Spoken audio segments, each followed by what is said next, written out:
Selamat pagi. Mari kita kembali untuk mulai ibadah kita pagi hari ini. Kita mau menyiapkan hati kita supaya hadirat Tuhan, kasih Tuhan terus dinyatakan atas kehidupan kita. Mari kita satukan hati kita berdoa.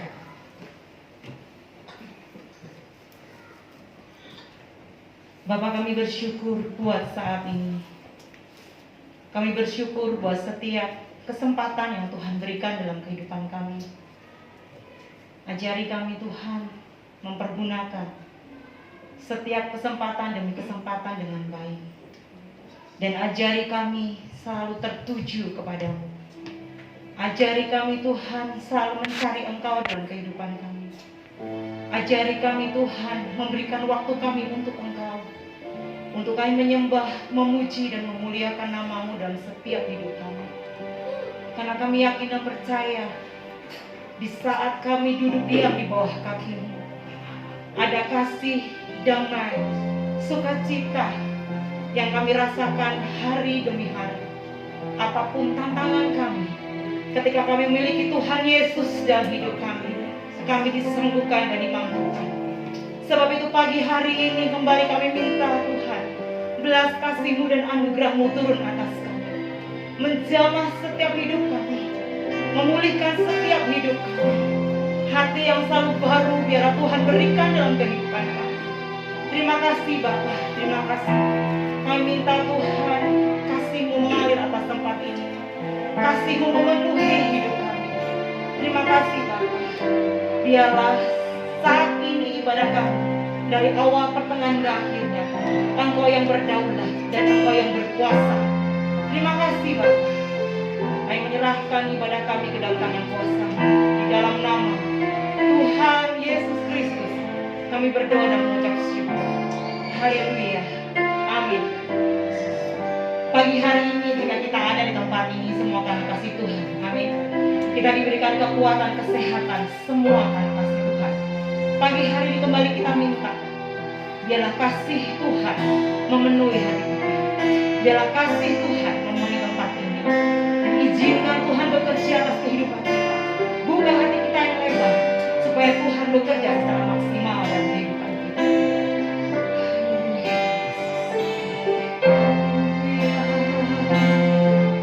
Mari bawa hatimu, mari bawa pujian, mari Tuhan.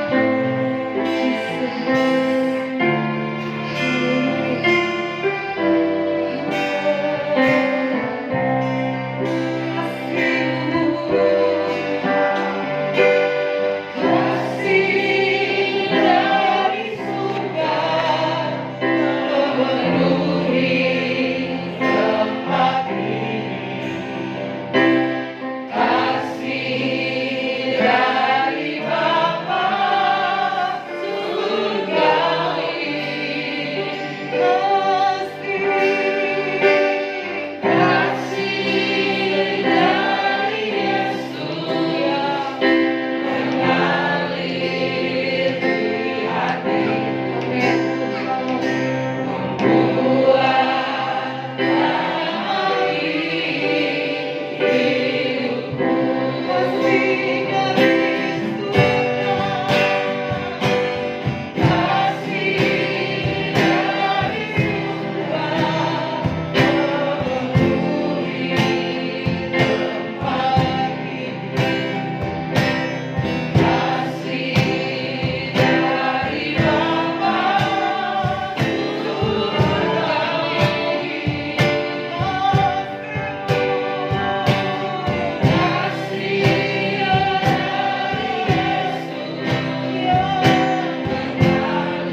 bersama-sama.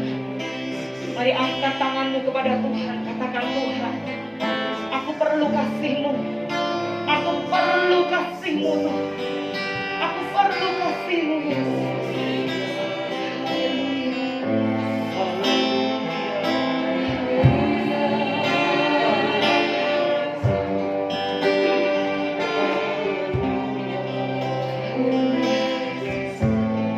Biarlah kasih Tuhan memenuhi hati kita pagi hari ini. Kasih dari surga. Mari jemaat Tuhan, pujikan pujian ini. Haleluya. Kasih dari Bapa surga ini.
Damai dan sukacita menjadi bagian dalam kehidupan kami. Terima kasih Tuhan. Kami akan berglori bagi Engkau. Haleluya. Amin. Bapak Ibu percaya kasih-Nya besar atas kehidupan kita. Amin. Sebab itu bersorak-sorailah dan tinggikan Dia. Sekali lagi berikan kemuliaan dari meriah buat Allah kita. Mari kita bersuka memuji Dia dan tinggikan namanya. Haleluya. Hari yang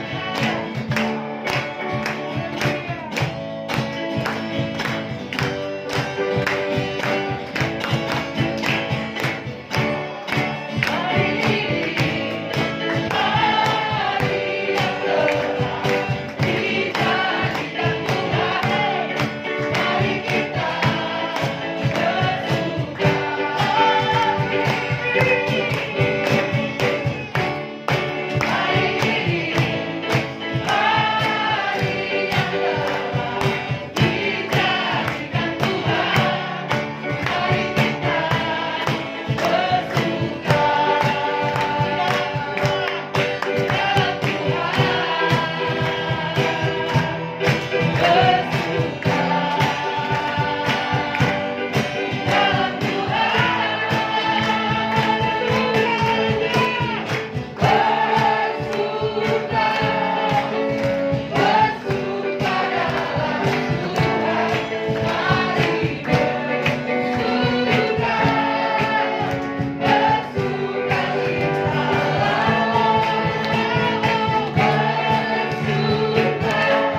dalam kehidupan kita.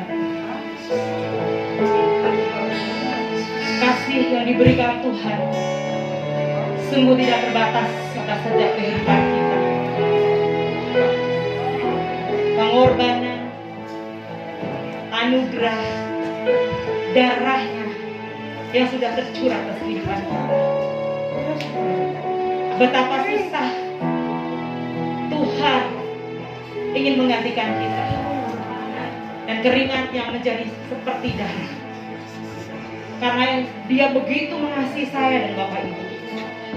Pagi hari ini, ketika kita akan sebentar menikmati perjamuan kudus, siapkan hati kita. Apapun yang terjadi dalam kehidupan kita, mari kita mau katakan, Tuhan tetap baik, dan itu baik buat kita. Menjadikan kita kuat, menjadikan kita dewasa, menjadikan kita terus maju dalam Tuhan. Ingatlah pengorbanan Tuhan yang begitu besar atas kehidupan kita.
Mari kita menyadari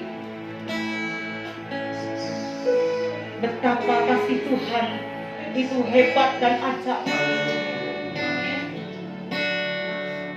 Betapa kasih Tuhan itu luar biasa bagi kita. Dia mati di salib buat saya dan Bapak Ibu. Darahnya tercurah buat kita. Pengorbanannya tidak pernah berhenti dalam kehidupan kita. Sebab itu, tinggikan dan agungkan Dia.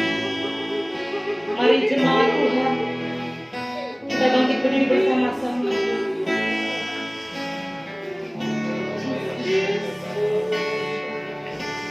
Engkau sungguh baik Tuhan.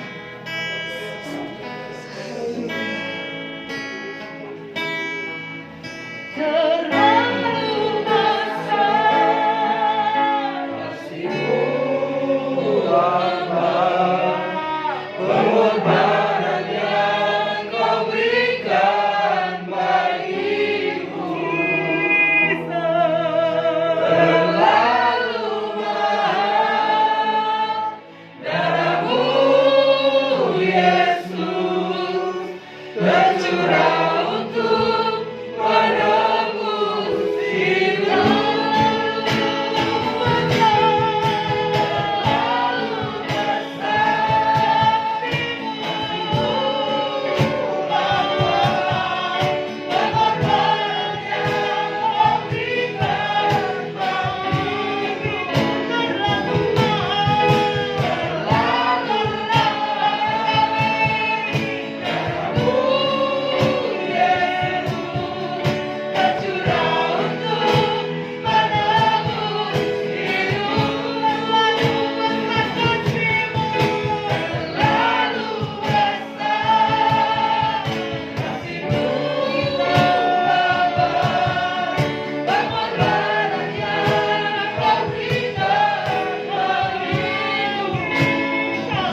Haleluya.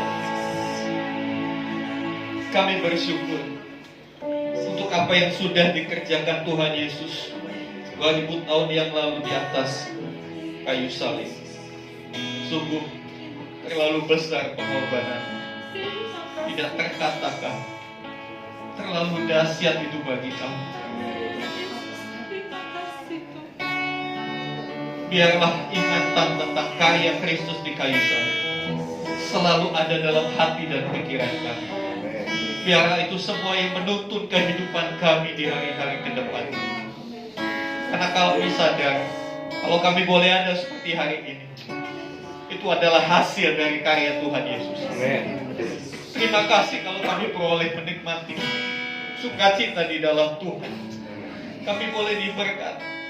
Bahkan lebih daripada itu, kami beroleh keselamatan kekal. Kami tahu itu bukan karena amal ibadah kami, tapi semua karena karya Tuhan Yesus di atas kayu salib. Kau sudah mengampuni kami. Dan biarlah seperti yang kau pernah katakan, pergilah dan jangan berbuat dosa lagi. Roh Kudus tolong kami boleh hidup di dalam kebenaran senantiasa, supaya hati, pikiran, perilaku kami bisa sesuai dengan kebenaran Tuhan. Terima kasih Tuhan. Sebab itu ajari kami bagaimana kami harus hidup di dunia ini. Tanpa tuntunanmu, kami akan salah jalan. Berbicaralah Tuhan, karena kami umat-Mu siap mendengarkan. Roh Kudus, terjemahkan setiap kebenaran ini ke dalam bahasa yang mudah dimengerti oleh kami semua, sehingga kami bisa memahami, menghayati, dan berikan juga kami kekuatan untuk kami melakukannya dalam hidup sehari-hari. Terima kasih Bapa. Di dalam nama Tuhan Yesus kami berdoa. Haleluya. Amin. Amin. Silakan duduk Bapak Ibu Saudara. Ya, terima kasih untuk tim kasih bersih. Shalom. Apa kabar saudara? Kalau orang diberkati harus antusias. Amin. Apa kabar saudaraku? Saya diberkati. Kamu diberkati. Kita semua diberkati. Kita adalah orang-orang yang diberkati. Mengapa kita diberkati? Karena Kristus sudah membuka pintu berkat bagi kita. Saudara dikasih Tuhan, kita mau belajar hari ini, belajar mengasihi dari Tuhan Yesus.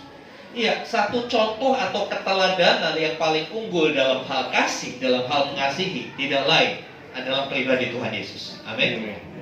Iya, mungkin dalam hidup kita pasti pernah kita mengalami ada orang yang mengasihi kita. Ya, katakanlah itu orang tua kita yang sudah bekerja, berjuang membesarkan kita sehingga kita boleh ada seperti hari ini. Namun demikian, kalau kita sadar sesungguhnya yang paling berjasa sehingga kita ada seperti hari ini adalah karya Tuhan Yesus. Sebab itu hari ini kita akan masuk dalam perjamuan kudus. Perjamuan kudus bukan hanya sekedar ritual, bukan hanya sekedar rutinitas gereja tiap minggu pertama, tapi perjamuan kudus punya makna untuk kita senantiasa memperingati apa yang Tuhan Yesus sudah lakukan. Senantiasa ingat, senantiasa eling, senantiasa sadar bahwa kita ada itu karena karya Tuhan. Dan perjamuan kudus juga merupakan satu kesempatan untuk kita menjadi saksi Tuhan. Ya, hari ini kita mau belajar mengasihi dari Tuhan Yesus. Iya, kalau bicara soal kasih, tokoh sentralnya itu Tuhan Yesus. Tokoh utamanya Tuhan Yesus. Tuhan Yesus mengajarkan kasih bukan hanya dengan kata-kata, bukan hanya dengan ceramah, bukan hanya dengan berkhotbah, tapi dia mengajarkan kasih melalui kehidupannya. Kalau saudara membaca kitab Injil, ada 4 Injil, Matius, Markus, Lukas, Yohanes. Pilih salah satu. Terutama saya sarankan saudara membaca kitab Injil Lukas. Lukas itu begitu detail menceritakan tentang kehidupan, ya, riwayat hidup Tuhan Yesus. Di situ kita akan melihat bagaimana kehidupan Tuhan Yesus dari hari ke hari tidak lepas dari satu kata yang namanya kasih. Kita baca dulu Yohanes 13 ayat 35. Ya, Yohanes 13 ayat 35 boleh baca di slide, ya. Kita baca sama-sama, 2, 3. Dengan demikian semua orang akan tahu bahwa kamu adalah murid-muridku, yaitu jikalau kamu saling mengasihi. Iya, salah satu ciri atau karakteristik seorang murid dikatakan kalau saling mengasihi. Ya. Kita bisa saling mengasihi, tentu harus belajar. Ya. Karena kita sudah belajar di minggu-minggu lalu, kasih itu tidak egois, kasih itu tidak mementingkan diri sendiri. Padahal nature kita, sifat bawaan kita, manusia itu pada dasarnya egois. Benar apa betul, saudara? Iya kan? Coba perhatikan anak yang baru lahir. Selalu benda-benda yang sekitarnya diraih, ditarik ke dirinya. Ditarik ke dirinya. Nanti anak mulai besar, orang tuanya mengajar, kasih kakaknya, kasih, ya kan? Mulai belajar untuk memberi. Tapi nature-nya bawaan itu egois. Tarik buat dirinya sendiri. Perhatikan anak-anak yang baru lahir, bayi. Apa yang punya baby di bawah 1 tahun, ya. Perhatikan perilakunya. Diajari nggak orang tuanya seperti itu? Enggak kan? Tapi itu secara otomatis dia tarik buat dirinya. Oleh karena itu, kita harus belajar mengasihi. Ya. Kita review sebentar minggu lalu, next. Ya, review pelajaran minggu lalu, kasih adalah yang terbesar dalam kehidupan kita. Mengapa? Karena kasih itu ternyata bukan sekedar kata-kata, bukan cuma omong doang. Mengasihi tapi tidak ada tindakan. Ya. Kasih itu lebih dari pengetahuan. Tidak cukup kita belajar kasih hanya sekedar tahu, oh harus begini. Tidak cukup. Ada sesuatu yang lebih dari hanya sekedar pengetahuan. Dan kasih itu bahkan lebih daripada iman. Kita belajar bahwa iman tanpa perbuatan adalah mati. Iman itu harus disertai dengan tindakan nyata. Nah, selanjutnya tindakan itu adalah tindakan yang dengan makna, dengan tujuan yang jelas. Bukan hanya sekedar membagi-bagikan sembako yang pada akhirnya membuat orang tergantung, membuat orang jadi mengandalkan kita. Bukan itu. Tapi tujuan kasih adalah supaya orang tersebut kehidupannya menjadi lebih baik. Baik, sekarang kita akan belajar. Next. Apa yang Yesus ajarkan mengenai kasih? Iya, Tuhan Yesus mengajar kasih. Tadi saya sudah katakan, bukan hanya dengan khotbah, bukan hanya dengan khotbah di bukit, bukan hanya dengan berceramah, ya, tapi dia mengajarkan kasih melalui contoh nyata kehidupannya, real, bisa dilihat. Nah, saudara dikasih Tuhan yang pertama, apa yang Yesus ajarkan? Yang pertama, ternyata kasih itu mendasari dan menggerakkan setiap tindakannya. Ketika kita melihat kehidupan Tuhan Yesus di bumi yang hanya singkat, hanya 33,5 tahun, itu didasari dan digerakkan oleh kasih. Beberapa ayat, Matius 9, 35, 36, Matius 14 ayat 14, Matius 20 ayat 34, Markus 1 ayat 41, Markus 6 ayat 34, Lukas 7 ayat 13, semua berbicara hal yang senada. Tergeraklah hatinya oleh belas kasihan. Ketika dia melihat orang banyak, firman Tuhan berkata tergeraklah hatinya oleh belas kasihan. Ketika dia melihat orang dalam kesusahan, sakit, tergeraklah hatinya oleh belas kasihan. Jadi yang menggerakkan itu belas kasihan. Ya. Kita buka Matius 14 ayat 14. Ada satu kisah dari kehidupan Tuhan Yesus yang menarik, saudara. Matius 14 ayat 14, saudara bisa tandai bagian Alkitab ini, karena kita akan kembali melihat ayat-ayat ini. Matius 14 ayat 14 dikatakan di sana, mulai ayat 13 ya, saya bacakan ayat 13 supaya kita tahu kejadiannya seperti apa. Setelah Yesus mendengar berita itu, menyingkirlah ia dari situ. Mendengar berita apa kira-kira Tuhan Yesus? Ayat sebelumnya ayat 12 dikatakan, kemudian datanglah murid-murid Yohanes Pembaptis, mengambil mayatnya dan menguburkannya. Lalu pergilah mereka memberitahukannya kepada Yesus. Apa Apa berita itu? Kematian Yohanes Pembaptis. Kalau saudara membaca ayat sebelumnya, kita melihat bahwa Yohanes Pembaptis dihukum, dipenggal kepalanya oleh Herodes. Murid-murid Yohanes menguburkan, kemudian kasih tahu laporan. Apa hubungan Yesus dengan Yohanes Pembaptis? Kalau kita melihat di pasal-pasal awal Matius, ibunya Yohanes Pembaptis dan Maria ibu Yesus itu kerabat. Ya, kerabat.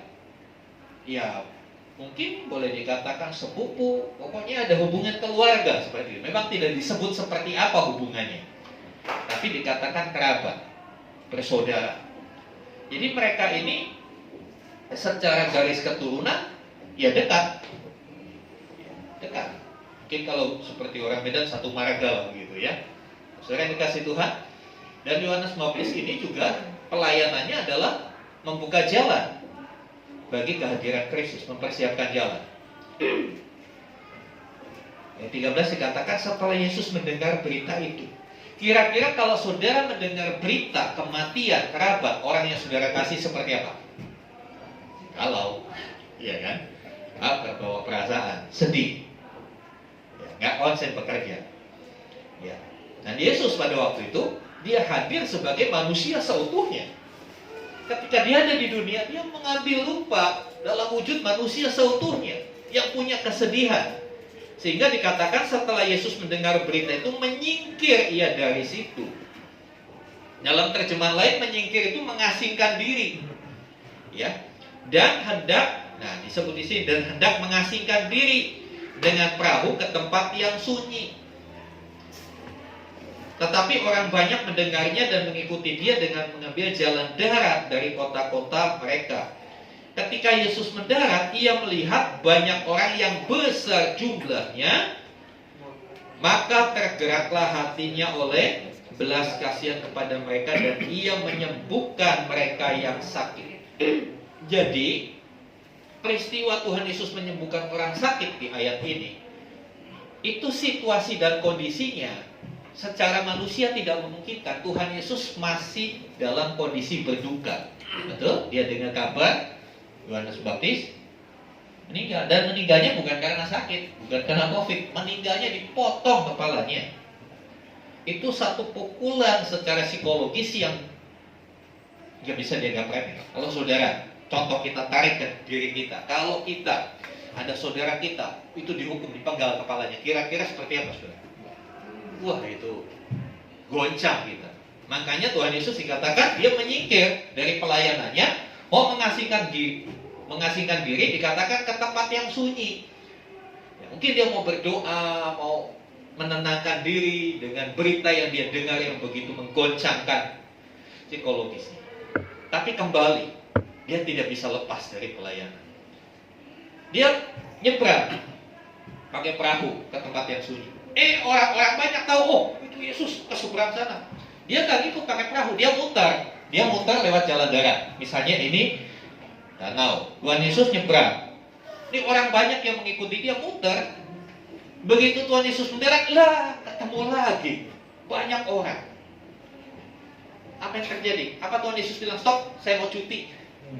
Saya mau cuti ya, saya mau cuti pelayanan. 3 hari aja saya cuti pelayanan. Ini saudara saya meninggal, saya sedih. Seperti yang banyak dilakukan oleh hamba-hamba Tuhan hari-hari ini. Hamba-hamba Tuhan juga pada bilang, teman-teman saya mau cuti, mau healing katanya. Tapi apa yang terjadi saudara? Tuhan Yesus ketika mau healing, bahasa sekarang begitu ya, dia kan baru tergoncang, dia mau healing. Begitu sampai orang banyak sudah berkerumun. Dan keterangan Alkitab dikatakan apa? Ketika Yesus mendarat, ia melihat orang banyak yang besar jumlahnya, maka tergeraklah hatinya oleh belas kasihan. Tidak cukup sampai tergerak saja, selanjutnya dia melakukan satu tindakan, dia menyembuhkan orang banyak itu. Jadi hidup dan pelayanan Kristus didasari dan digerakkan oleh kasih. Apa yang mendasari hidup kita? Apa yang mendasari pelayanan kita? Hari-hari ini banyak orang mendasari hidupnya karena 4 huruf. UANG, uang. Ya. Banyak orang mendasari hidupnya dengan uang. Dan masalah yang dihadapi manusia, masalah terbesarnya, masalah yang satu itu uang. Kalau penghasilan mulai menurun, mulai muncul galau lah, baper lah, macam-macam. Apakah uang yang mendasari kehidupan dan pelayanan kita? Ya, saudara yang dikasih Tuhan, Tuhan Yesus mengajarkan Dia tidak mendasari pelayanannya untuk hal-hal lain, tapi didasari dengan kasih. Walaupun secara fisik dia lelah, secara emosi dia juga sedang bersedih, tapi ketika orang banyak dalam kondisi mereka yang perlu pertolongan, dia tetap tidak bisa diam. Dia bertindak juga melakukan penyembuhan. Saudara yang dikasih Tuhan, hanya satu alasan Yesus dalam melayani, belas kasihan, compassion. Compassion dalam bahasa Inggrisnya itu artinya apa? Kesadaran simpati, kesadaran untuk merasakan apa yang orang lain alami, ya, terhadap kesusahan orang lain, bersama-sama dengan keinginan untuk menolong. Jadi bukan cuma sadar, bukan cuma iya ngerti saudara saya lagi susah, iya ngerti dia perlu pertolongan, bukan cukup sampai di situ, tapi adanya satu keinginan untuk menolong. Inilah yang Tuhan Yesus ajarkan mengenai kasih. Kasih itu yang menggerakkan kehidupan kita. Dalam rumah tangga, apa yang menjadi dasar kehidupan? Kalau dasarnya kasih, tidak ada kata untuk perceraian. Seburuk apapun pasangan, kalau dasarmu kasih, itu akan seperti Tuhan Yesus. Maka tergeraklah hatinya oleh belas kasih. Kadang-kala manusia digerakkan oleh hal-hal lain yang bukan kasih. Ada uang, abang sayang, katanya begitu kan? Tidak ada uang, abang buat tendang. Ya. Itu dunia. Tapi Tuhan Yesus mengajarkan, dasari segala sesuatu itu dengan kasih. Selanjutnya, next. Yang kedua, masih di Matius 14 ayat 14 dikatakan di sana, ketika Yesus mendarat, ia melihat orang banyak yang besar jumlahnya. Sudah dikatakan banyak. Kalau banyak ya tahu ya arti kata banyak. Ditambah keterangan lagi, ya orang banyak yang sangat besar jumlahnya. Jadi ini ya benar-benar banyak. Kerumunan orang, begitu crowded orang banyak. Ya. Kasih Yesus adalah kasih bagi semua orang. Di antara semua orang itu datang kepada Tuhan Yesus dengan motivasi yang macam-macam. Ya, seperti kita ketahui, banyak orang yang datang sama Yesus hanya ingin menonton. Seperti apa sih? Datang bukan karena percaya, karena penasaran kayak apa sih? Oh, dia menyembuhkan orang sakit ya. Ada yang datang ingin mencobai Tuhan. Ya, para ahli Taurat ingin ngetes. Kasih pertanyaan-pertanyaan yang dalam tanda petik menjebak. Ada juga orang yang datang mengkritik. Tetapi apakah Tuhan Yesus membedakan orang banyak itu? Dia tidak. Kasihnya berlaku untuk semua orang. Kasihnya berlaku untuk semua orang. Ya. Yesus selalu memiliki kasih bagi semua orang. Termasuk yang mengkhianatinya, yang mengkritiknya, yang berusaha menjatuhkan dia. Ya. Satu contoh dalam Lukas 10 35-37 cerita tentang orang Samaria yang murah hati. Ketika orang Farisi datang ngetes dia, ketika Tuhan Yesus bilang kasihlah sesamamu, lalu orang itu bilang siapakah sesamamu? Tuhan Yesus ngetes, Tuhan Yesus dites. Lalu Tuhan Yesus cerita perumpamaan ini. Ada orang Samaria, ada orang dikatakan yang baru turun dari Yerusalem ke Samaria, di tengah jalan dirampok babak belur. Pertama lewat siapa? Imam, tokoh agama. Ya kalau di zaman sekarang pendeta lah begitu. Tapi pendeta ini cuma lihat dari seberang, nggak diapa-apain, cuma lihat. Hari-hari ini kan yang terjadi di masyarakat kita cuma lihat, betul ya? Plus cuma lihat sama diambil videonya, difoto untuk disebarkan. Ya, ada orang susah, ada orang kecelakaan, difoto, divideoin untuk bikin konten. Bukannya ditolong tapi difoto. Ini seperti imam itu, dia cuma lihat. Kemudian orang yang kedua, orang Lewi. Orang Lewi gambaran orang-orang ya kalau zaman sekarang aktivis lah, pelayanan di gereja. Sama, cuma lihat. Yang ketiga, ada orang Samaria. Perlu kita ketahui orang Samaria itu orang yang kelompok masyarakat yang dibenci oleh orang Yahudi. Karena dianggap itu mengotori darah Yahudi mereka. Jadi orang Samaria itu orang hasil kawin campur. Orang Yahudi sama non-Yahudi. Anaknya itu disebut orang Samaria. Jadi orang Yahudi yang asli melihat orang Samaria ini, mereka nggak mau bergaul, dianggap mengotori darah keyahudiannya. Sehingga orang Samaria, orang Yahudi itu nggak mau berhubungan, tidak mau berinteraksi. Tapi Tuhan Yesus menceritakan bahwa orang Samaria ini justru yang menolong. Lalu pada akhirnya Tuhan Yesus kasih pertanyaan, menurut kamu siapa sesama? Saudara yang dikasih Tuhan, dari hal ini kita belajar bahwa Tuhan Yesus mengajarkan bahwa kasih itu sifatnya universal buat semua. Kita nggak bisa mengasihi hanya kalangan sendiri. Biasanya zaman dulu sebelum COVID, kalau ada KKR suka ada spanduk besar-besar kan, lalu ditulisin di bawah apa? Untuk kalangan sendiri. Saudara, kasih Tuhan bukan untuk kalangan sendiri, tapi kasih Tuhan buat semua. Bagaimana ketika kita mengasihi? Apakah kita mengasihi milih-milih? Oh, saya hanya mengasihi yang Kristen aja, yang gak Kristen masa bodoh. Ketika kita berdoa, apakah kita pernah berdoa buat ulama-ulama mereka yang seringkali mengkhotbahkan kebencian terhadap Kristen? Pernahkah kita mendoakan mereka? Oh, pernah Pak, saya doain supaya cepat mati, katanya. Itu bukan kasih, saudara. Tuhan Yesus gak ajarkan begitu. Yang kita doakan supaya orang itu disadarkan, mendapat hidayah, seperti itu. Tapi kadang-kala kan kita terjerumus kepada hal-hal begitu. Seringkali saya katakan, ya, dulu waktu ada kelompok yang begitu membenci kekristenan, gereja berdoa puasa, Tuhan pukul dia, ajar dia. Pernahkah kita berdoa untuk keselamatan mereka?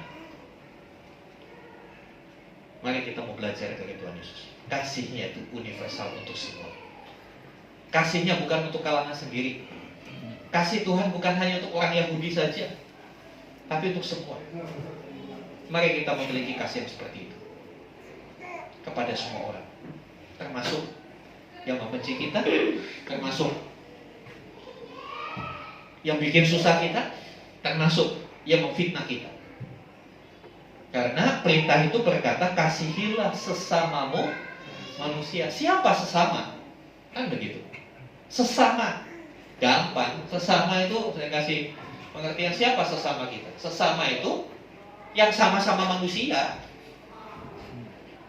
Yang sama-sama manusia kita kasihi. Gak peduli dia suku apa, agama apa, bagaimana, sama manusia gak mengasihi.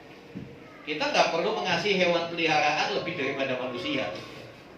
Saya pernah jumpa satu jemaat Tuhan, dia dog lover, tahu dog lover ya, pencinta anjing. Saya tidak mengatakan itu sesat, cuma saya bilang ini kurang pada tempatnya. Oh, dia kalau jalan naik motor ada anjing, ya ketabrak, diambil, dibawa pulang, dirawat, bawa ke dokter hewan. Ada anjing yang tidak terurus dibawa ke rumah, kasih vitamin, dimandikan, pakai sampo. Samponya aja lebih mahal dari samponya manusia, saudara. Oh, begitu dirawat.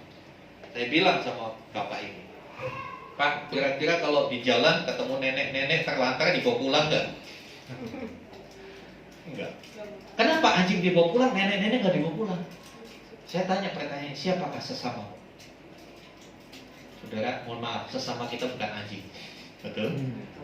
Sesama kita manusia. Bagaimana empati kita, perasaan kita ketika melihat sesama yang sama-sama manusia ada dalam kesusahan? Kadang-kala orang itu suka kebalik-balik begitu. Yang cinta kucing, ada kucing liar diambil, dipelihara. Tapi lihat anak jalanan gak diurus. Jangankan anak jalanan, keponakannya sendiri terlantar gak diurus. Ya, kucing dipelihara, orang tuanya sendiri gak dipelihara. Sesama itu yang sama-sama manusia. Simple sebetulnya ajaran Tuhan itu. Nggak terlalu ribet-ribet amat. Sesamanya sesama manusia. Sudah nggak kita punya kasih yang sama buat sesama manusia? Nggak memandang golongan. Ya kan sama-sama Kristen. Kadang-kala kita terlalu berlebihan, terlalu bangga. Kalau itu manajernya orang Kristen. Wah, jadi dia benar-benar bekerja dengan baik. Pertanyaannya, kalau manajernya orang FPI, kamu bekerja dengan baik enggak? Ini kan kadang-kala jadi masalah kita begitu. Kita punya sekat-sekat, punya pembanding. Padahal Tuhan mengasihi semua. Oh, orang ini nggak boleh naik mobil saya, ini kan orang luar, kafir. Saudara, hati-hati kalau kita punya pembanding seperti itu. Berarti kita belum belajar sama Tuhan Yesus. Tuhan Yesus nggak punya pembanding. Siapapun dia rangkul. Orang Samaria, satu kali dalam Injil Yohanes, Tuhan Yesus menjumpai seorang perempuan Samaria yang sudah dianggap sampah masyarakat. Sampai murid-muridnya bingung, kenapa dia guru ngobrol sama orang itu? Karena satu tujuannya, dia mau menyampaikan kasihnya. Sehingga pada akhirnya perempuan Samaria yang menerima kasih dari Tuhan itu, dia reputasinya udah buruk. Dia punya 4 suami. Bahkan yang kelima, 5 suami tanpa ikatan pernikahan yang jelas. Orang ini pun akhirnya bisa bertobat dan bisa menjadi motor kebangunan rohani di Samaria. Saudara, ketika kita bisa mengasihi semua orang tanpa membeda-bedakan, kita akan melihat Tuhan dimuliakan. Next. Selanjutnya, kasih itu memberi, bukan untuk menerima. Matius 14, 12-13. Kisah tadi. Tuhan Yesus kondisinya dia sedang dalam kedukaan. Yang datang, apakah orang yang datang itu mau kasih penghiburan sama Tuhan Yesus? Enggak, orang datang justru minta tolong. Sementara dia sendiri dalam kondisi yang tidak memungkinkan secara manusia. Tapi sekali lagi, ini pelajaran buat kita bahwa kasih itu memberi, bukan menerima. Apalagi mengharap. Ketika Tuhan Yesus ingin menyepi, menyendiri, mengasingkan diri, mungkin dia ingin berdoa, merenungkan. Orang datang bukan untuk beri perhatian, beri penghiburan, mendoakan dia, beri amplop, enggak. Mereka justru minta tolong. Dan Tuhan Yesus tetap melakukannya. Jadi kasih itu memberi, untuk memberi, bukan untuk menerima. Saudara yang dikasih Tuhan, apa yang Yesus beri? Dia beri hidupnya. Apa di dalam hidupnya itu? Waktu. Apalagi tenaga. Apalagi reputasi. Iya, dia seorang Yahudi. Ketika dia mendekati Samaria, apa kata orang? Kan seperti itu. Tapi dia tidak peduli dengan reputasinya. Karena kasihnya itu mengalahkan setiap pertimbangan untuk mempertahankan reputasi. Bahkan nyawanya dia berikan. Yesus mengasihi bukan untuk mendapat sesuatu, tetapi supaya yang dikasihinya itu tertolong. Jadi tujuan Yesus mengasihi bukan untuk mendapat feedbacknya apa, cashbacknya apa. Dia mengasihi ya udah supaya orang itu jadi lebih baik, supaya orang itu selamat, supaya orang itu tertolong. Sudah, selesai. Dia tidak pedulikan dirinya dapat apa. Bagaimana dengan kita, saudara? Apakah saat kita mengasihi kita mengharap mendapatkan sesuatu? Apakah saat kita mengasihi kita mengharapkan mudah-mudahan dia ingat saya? Tuhan Yesus kan pernah seperti itu. Nah, saya kasih Tuhan. Ini pelajaran buat kita. Ketika kita melakukan kasih, ya sudah lakukan saja. Tanpa pikir nanti orang itu gimana sama saya. Apakah orang itu nanti akan jadi baik sama saya. Kebanyakan manusia mengasihi kan supaya ada timbal baliknya. Supaya timbal baliknya. Supaya ketika dia susah, dia juga mendapat pertolongan dari orang itu. Itu bukan kasih ilahi.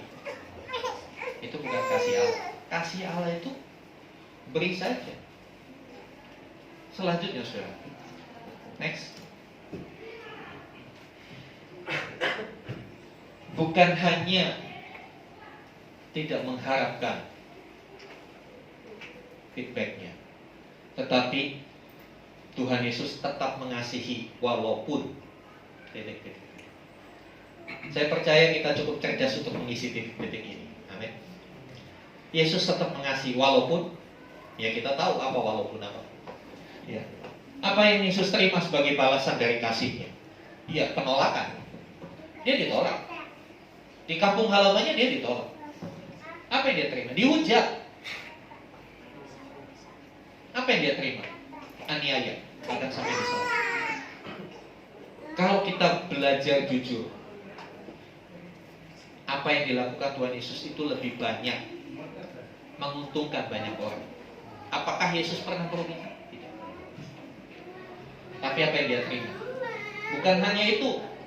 Ya, penolakan, hujatan, aniaya itu dari pihak orang-orang luar. Ini dari pihak orang-orang dekatnya. Dari pihak orang-orang dekatnya, dia menerima pengkhianatan dari seorang Yudas Iskariot. Dia dikhianati. Padahal dia sudah mengasihi. Apa yang dia terima? Penyangkalan. Simon Petrus, yang boleh dibilang ring satunya, dia menyangkal Tuhan. Ketidakpercayaan Thomas ketika dia bangun. Pemberontakan. Saudara dikasihi. Apakah dia berhenti mengasihi? Setelah dia menerima semua yang buruk ini, apakah Tuhan Yesus sudah aku nggak mengasihi lagi, sudah cukup? Udah cukup? Tidak. Sampai hari ini dia tetap mengasihi. Mari kita renungkan hidup kita. Tadi kita dipuji-pujian, kita tahu kasih dari surga memenuhi hidup kita. Kasih yang membuat kita damai. Amin. Saudara sudah terima kasih Tuhan? Apa yang sudah Tuhan Yesus saudara lakukan buat Tuhan? Kadang-kadang kan hal-hal ini disuruh taat sama Tuhan kita menolak. Betul? Disuruh setia kita bandel. Kita kadang untuk bisa diterima di sebuah komunitas, banyak orang yang menyangkal Tuhan. Kamu orang Kristen ya, kamu melayani? Enggak. Ya, saya ya cuma gitu-gitu aja ke gereja. Kenapa? Dia takut dianggap, ini fanatik. Dia nggak berani menyatakan imannya. Saudara dikasih Tuhan. Apakah Tuhan Yesus berhenti mengasihi kita? Tidak. Berapa banyak kita mengecewakan Tuhan? Saudara jawab sendiri dalam hati. Gak usah angkat tangan. Pak, saya udah bikin dosa. Saya tidak mempermalukan saudara. Tapi saudara yang tahu hidupnya, ya kan? Jawab dalam hati. Berapa banyak hidup saya mengecewakan Tuhan? Berapa banyak hidup saya mempermalukan nama Tuhan dengan perilaku saya? Tapi apakah Tuhan Yesus berhenti mengasihi Anda? Tidak. Dia tetap mengasihi. Fakta ini seharusnya membuat kita sadar. Fakta ini harusnya membuat kita bertobat dan balik sama Tuhan. Apakah kita akan terus dalam perilaku yang mengecewakan Tuhan? Apakah kita mau terus dalam perilaku yang membuat hati Tuhan terluka? Dengan kekerasan hati kita? Dengan prinsip-prinsip kita yang tidak mau berubah? Mari saudara, ini saatnya kita berubah. Karena faktanya sampai hari ini dia terus mengasihi kita. Dia tidak berhenti mengasihi kita. Ketika hari ini kau masih bernafas, itu salah satu bukti kasihnya masih ada buat hidupmu. Saudara yang dikasih Tuhan, Tuhan Yesus terus mengasihi kita. Tolong jawab dalam hati saudara. apa yang harus saya lakukan bagi Tuhan yang sudah begitu luar biasa mengasihi kita. Dia mengajari kita bahwa kasih itu adalah dasar yang menggerakkan kehidupan, bukan uang. Dia juga mengajari kita bahwa kasih itu buat semua, tidak membeda-bedakan. Kasihnya juga tidak mengharapkan sesuatu, sudah dia lakukan saja. Yang dia harapkan satu, supaya orang yang ditolongnya itu terselamatkan, supaya orang yang dikasihnya itu terbebas dari kesulitan, terbebas dari hukuman dosa. Dan walaupun dia diperlakukan tidak semestinya, dia tetap mengasihi. Mungkin hari-hari ini kita sedang mengalami seperti Tuhan Yesus. Engkau sudah mengasihi, tapi yang kau terima sesuatu yang menyakitkan, sesuatu yang membuat engkau dirugikan, yang membuat namamu jadi buruk. Tantangan buat kita. Maukah kita tetap mengasihi? Atau kita berhenti? Sudah Tuhan, aku gak mau mengasihi. Dia udah bikin susah saya. Udah saya hitungin Tuhan, 1, 2, 3, sekian. Kalau Tuhan Yesus mau menghitung kesalahan kita, mungkin lebih tebal dari Alkitab ini. Jujur saya mau berkata, walaupun saya seorang Tuhan, kalau Tuhan Yesus mau catat kesalahan saya, mungkin lebih tebal dari Alkitab ini. Ada cukup alasan untuk dia berhenti mengasihi saya, tetapi apa yang dia lakukan? Sampai hari ini dia tetap mengasihi. Mari saudara, balas kasih. Sadar, kita adalah pribadi yang terlalu dikasihi Tuhan. Biar kita juga mau belajar mempraktekkan kasih itu dalam kehidupan kita. Amin. Next. Ya.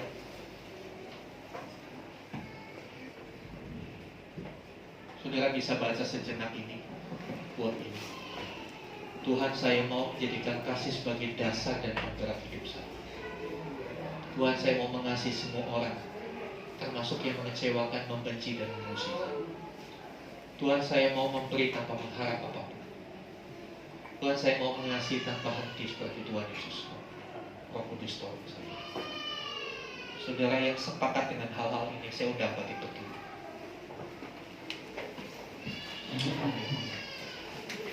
Haleluya. Mari kita akan bacakan, kita ucapkan dengan penuh kesadaran bahwa ini yang kita rindukan hari ini. Sebelum kita masuk dalam perjamuan kudus, bukti bahwa tubuhnya sudah dihancurkan bagi kita, bukti pengorbanan yang terlalu besar. Hanya saudara yang benar-benar sadar dan mau bacakan ini. 2, 3. Tuhan, saya mau menjadikan kasih sebagai dasar dan penggerak kehidupan saya. Tuhan, saya mau mengasihi semua manusia, termasuk yang mengecewakan, membenci, dan memusuhi saya. Tuhan, saya mau memberi tanpa mengharap apapun. Tuhan, saya mau mengasihi tanpa henti seperti Tuhan Yesus. Roh Kudus tolong saya. Tundukkan kepala saudara. Taruh tanganmu di dada. Haleluya, haleluya, haleluya, haleluya. Silakan pribadi lepas pribadi. Berdoa. Sampaikan apa yang ingin kau sampaikan kepada Tuhan. Ya. Ibadah Kristen itu bukan searah, bukan hanya Tuhan menyampaikan pesannya lewat firman. Tapi ibadah Kristen itu ibadah yang aktif. Kita berinteraksi dengan Tuhan. Ini waktunya kau berinteraksi dengan Tuhan. Ini waktunya kau mengatakan apa yang ingin kau katakan kepada Tuhan. Kalau kau menyesal atas setiap ketidakpercayaanmu, kalau kau menyesal atas setiap perilaku-perilakumu yang mengecewakan Tuhan, katakan itu kepada Tuhan. Gak perlu orang sebelahmu tahu. Katakan dari hatimu. Dia ada di tengah ini. Dia mendengar kita. Haleluya, haleluya, haleluya, haleluya. Haleluya, haleluya. Haleluya, haleluya, haleluya. Biar kasihnya itu memulihkan kita. Biar kasihnya menjadikan kita kembali pribadi-pribadi yang baru. pribadi-pribadi yang layak di hadapan Tuhan. Kita sama, saya dan saudara sama di hadapan Tuhan.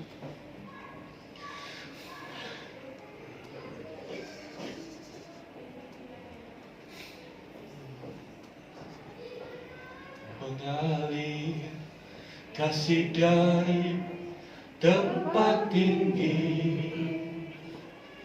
mengalir kasih dari tata Allah Bapa, mengalir, mengalir, mengalir dan mengalir, mengalir, memenuhi hidupku. Sekali lagi katakan mengalir.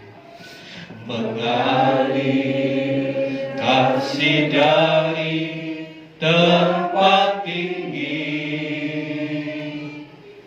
mengalir kasih dari tata Allah Bapa, mengalir, mengalir, mengalir dan mengalir, mengalir, memenuhi hidupku. Izinkan kasihnya mengalir. Sebelum kita masuk perjamuan kudus, buka hatimu untuk kasih. Iya, kalau kita belum menerima kasih Tuhan, kita nggak akan bisa mengasihi seperti Tuhan mengasihi. Kita belajar mengasihi karena Tuhan lebih dulu menyatakan kasihnya kepada kita. Saya sudah pemain musik singer untuk bisa mengambil posisinya. Haleluya.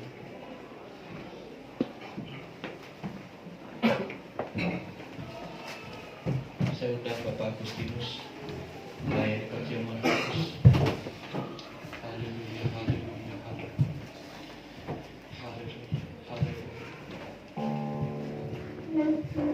Pengorbanannya begitu besar yang dia lakukan. Kita bisa lihat musik dengan pujian telah kulihat bukti kasih. Haleluya. Mari siapkan hatimu saudara. Kita masuk dalam perjamuan kudus.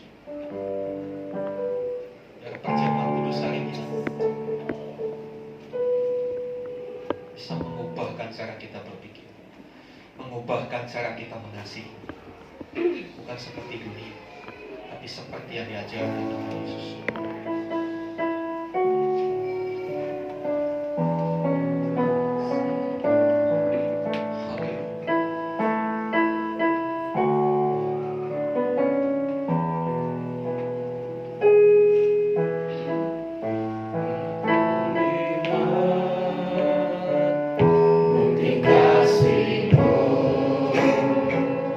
Kau menderita gantikanku.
bagian hidup kami.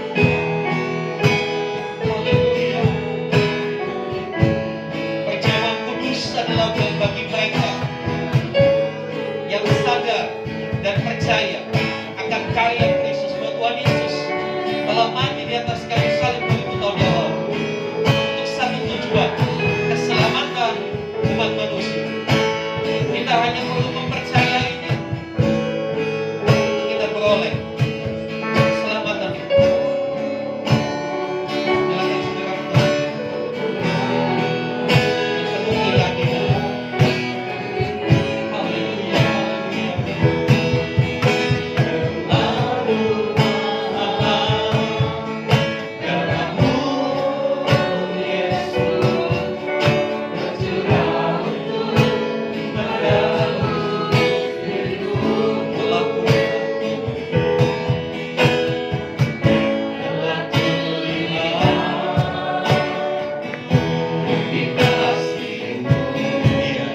Kau sudah menderita.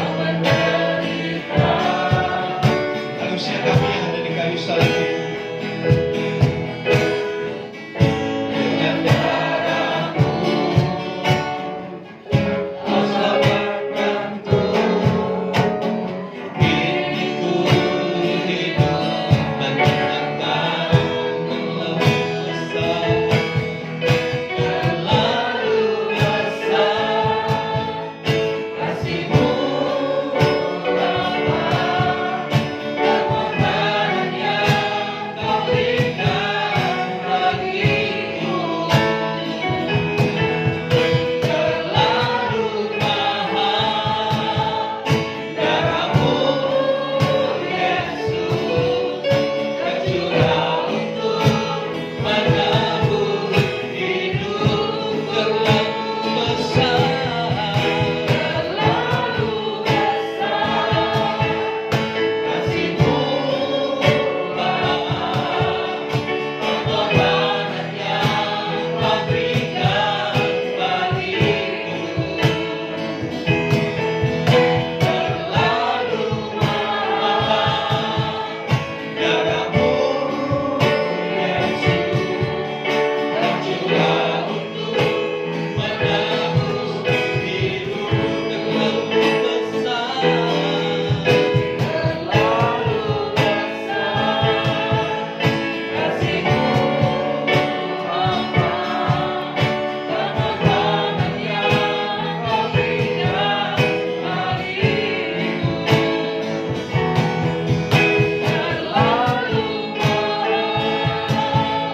Darah-Mu Yesus tercurah untuk menebus hidup, tercurah untuk menebus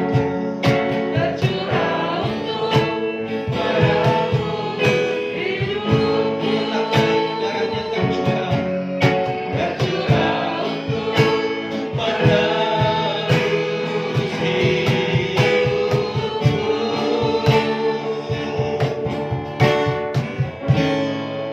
Mari persiapkan roti. Di setiap roti yang sudah ada di tangan saudara, tulis ayat firman Tuhan. Saya percaya tidak secara kebetulan kalau saudara mendapatkan ayat itu.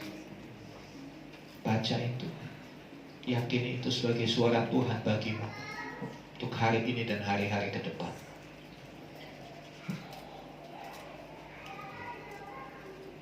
Biarlah kekuatan dari Tuhan dilimpahkan buat setiap kita. Mari kita angkat roti. Ditinggi dari Bapa, mendengarkan firman Tuhan.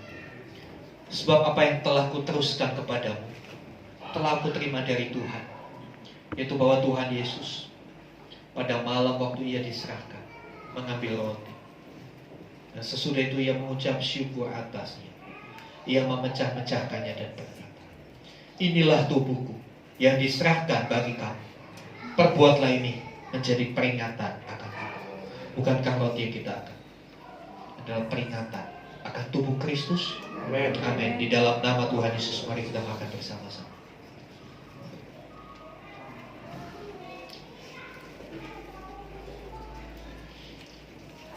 Haleluya, haleluya. Sekarang tubuh Tuhan sudah menyatu dengan tubuh kita. Biarlah hidup kita tidak lagi di bawah daging, tapi hidup kita satu dengan kehendak-Nya. Mari persiapkan anggur.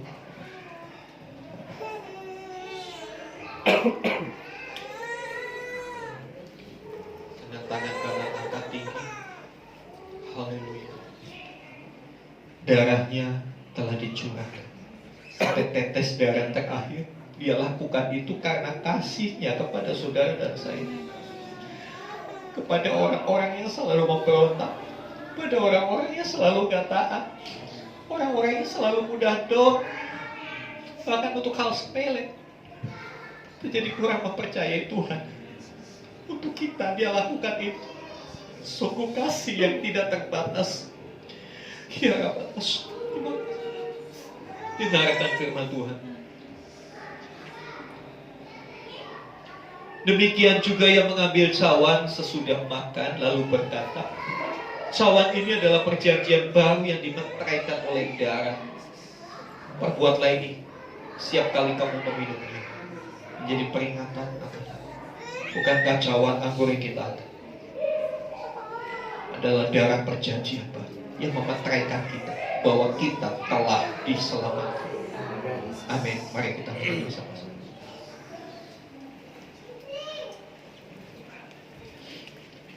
Haleluya, haleluya. Angkat tangan, ucapkan syukur sudah. Haleluya, haleluya, haleluya. Haleluya, haleluya, haleluya. Haleluya, haleluya. Sebab setiap kali kamu makan roti ini dan minum cawan ini, kamu memberitakan kematian Tuhan sampai Ia datang.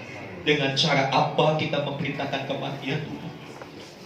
Dengan cara hidup di dalam kasih, seperti yang Dia ajarkan. Haleluya, haleluya. Haleluya. Terlalu besar kasih-Mu, Bapa, pengorbanan yang Kau berikan bagiku. Terlalu mahal darah-Mu, Yesus, tercurah untuk menebus hidup. Terlalu besar kasih-Mu, Bapa, pengorbanan yang Kau berikan bagiku. Terlalu mahal darah-Mu, Yesus, tercurah untuk menebus hidup. Tercurah untuk menebus hidup. Tercurah untuk menebus hidup.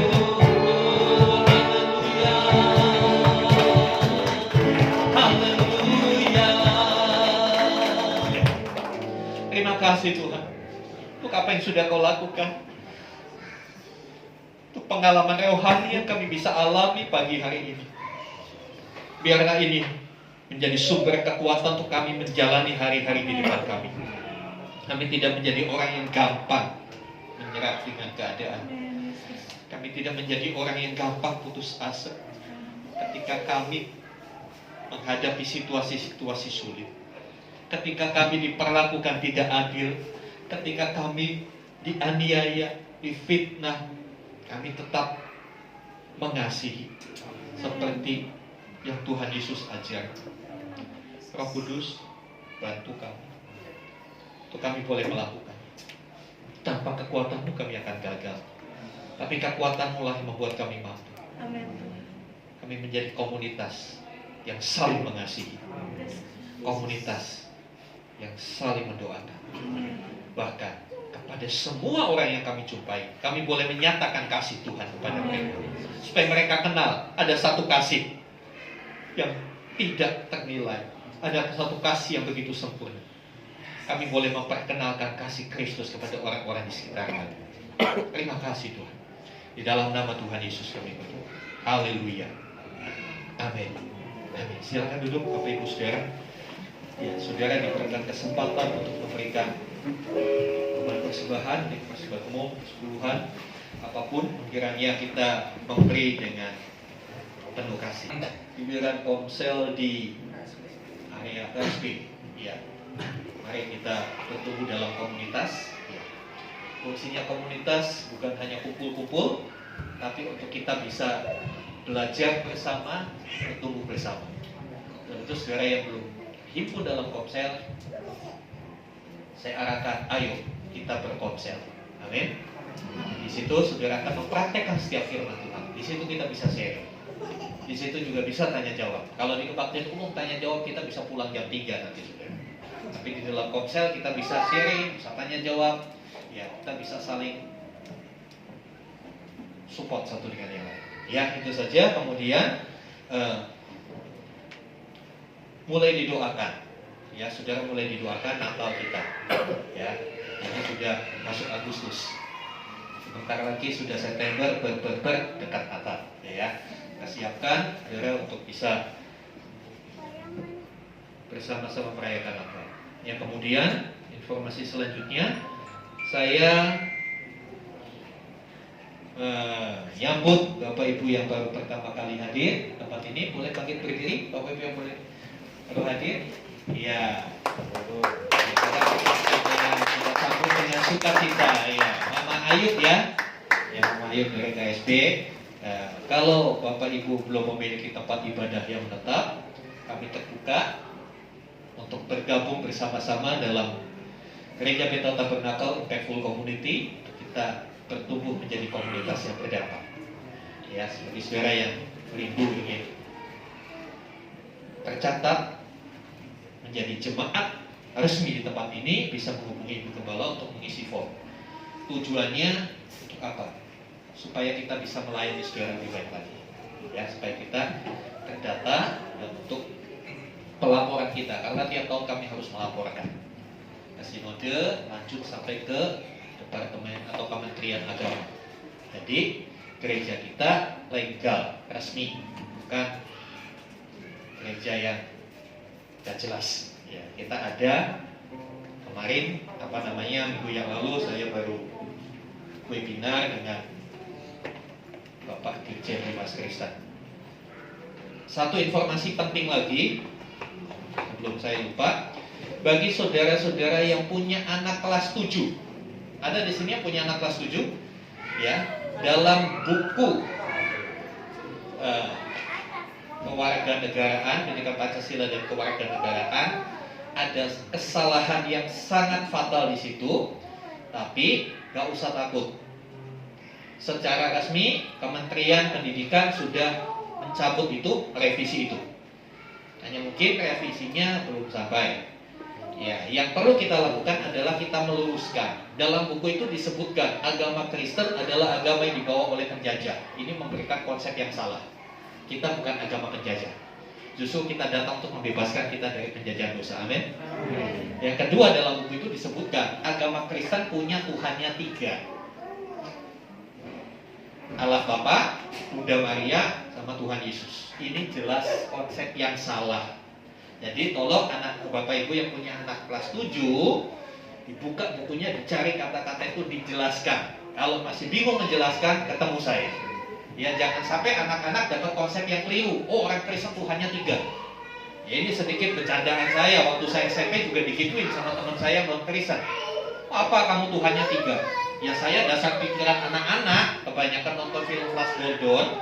Saya cuma bilang begini, Tuhan satu aja hebat, Tuhan gua 3, berarti Tuhan lu kalah sama gua 3 loh. Kalau tanding menang gua, itu bahasanya anak-anak. Sebetulnya jawabannya bukan seperti itu. Ya, saudara. Allah kita itu Tritunggal, 3 dalam 1, 1 dalam 3. Itu konsepnya jangan sampai salah. Karena di situ di buku itu disebut Allah Bapa, Bunda Maria itu termasuk Tuhan katanya. Nah, itu kan keliru banget. Jadi kita yang paham bisa mengarahkan anak-anak kita supaya tidak tersesat. Karena pendidikan agama itu penting buat anak-anak kita. Ya, saya kira itu yang perlu saya sampaikan. Mari sama-sama kita memperhatikan anak-anak kita. Ya, jangan sampai, saudara, begini. Jangan sampai kita mengabaikan mereka. Ketika kita tua, kita diabaikan sama mereka. Hati-hati loh saudara. Apa yang saudara tabur kau akan tua. Abaikan pendidikan rohani anak-anak, suatu saat kita akan terabaikan oleh mereka. Itu sakitnya tuh di sini. Ya, hari ini juga dalam minggu ini hari Jumat ada saudara kita yang berulang tahun. Saya undang angkat berdiri Bapak Agus Pujianto. Boleh ke depan sebentar? Iya, ada satu kesaksian yang dahsyat yang beliau alami beberapa bulan yang lalu. Kita mau tanya-tanya. Ya, kita mau tanya-tanya sebentar. Bisa pinjamkan ini? Ya, Agus, boleh sedikit cerita? Dilihatin tangannya ke jemaat. Udah tahu ini apa? Ini bukan dia salah baca mantra ya. Tapi ini satu tragedi yang mendatangkan mujizat. Boleh cerita? Sedikit aja, sebentar saja. Supaya jemaat dikuatkan. Shalom Bapak Ibu semua. Saya ingin berbagi sedikit pengalaman dan kesaksian saya, bukan bertemu dengan Tuhan Yesus, tapi merasakan kehadiran Tuhan Yesus pada waktu saya terkena musibah. Jadi singkatnya beliau ini tersiram minyak panas, bahkan minyak yang menyala ya. Iya, minyak yang menyala, tanpa sengaja terpleset, lalu minyak itu tergubur di tangan kanan, di kaki sebelah kiri, sedikit di wajah, tapi puji Tuhan nggak nyampe ke mata, dan sedikit di bawah ketiak. Kejadiannya waktu itu sungguh di luar dugaan saya, dan secara logika juga di luar logika sebenarnya. Yang harusnya minyak dan api begitu mengguyur ke badan saya, seharusnya secara logika pasti menyala semua dan habis semua baju saya. Tapi nggak tahu kenapa tiba-tiba ada sesuatu begitu mengguyur tuh, api langsung padam dan terasa ada kayak angin dingin begitu.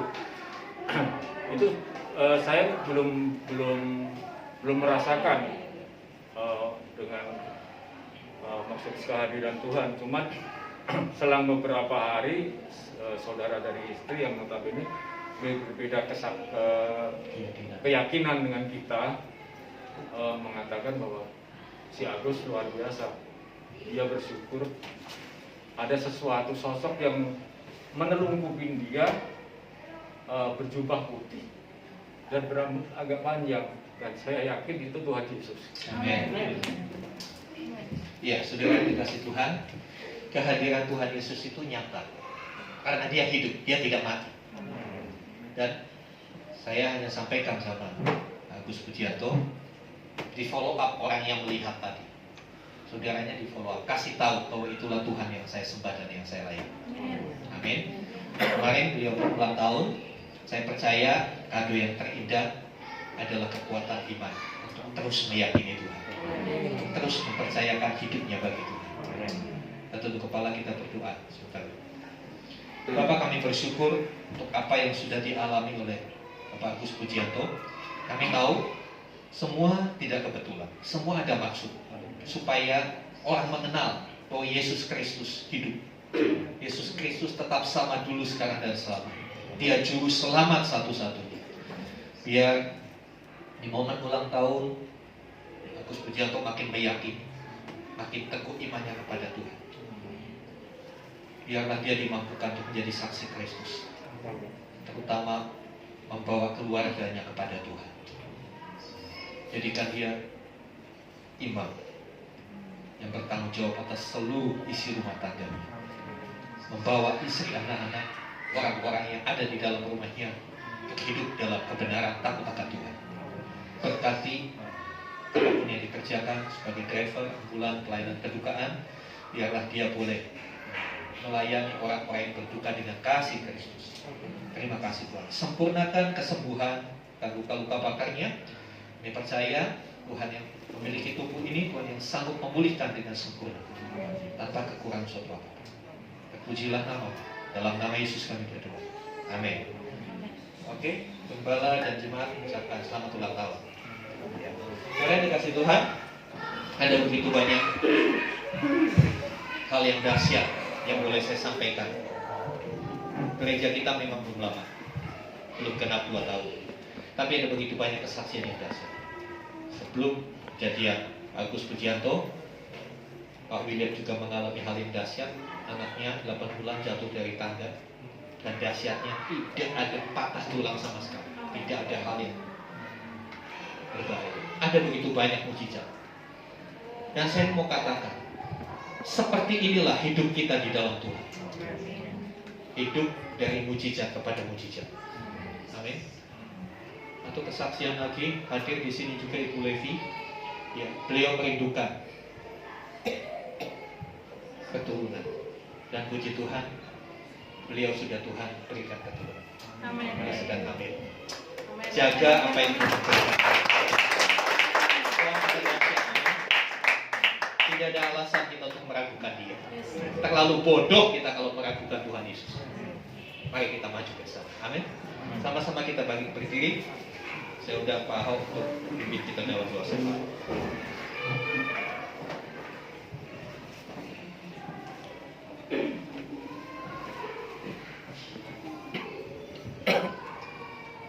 Terima kasih Tuhan Yesus.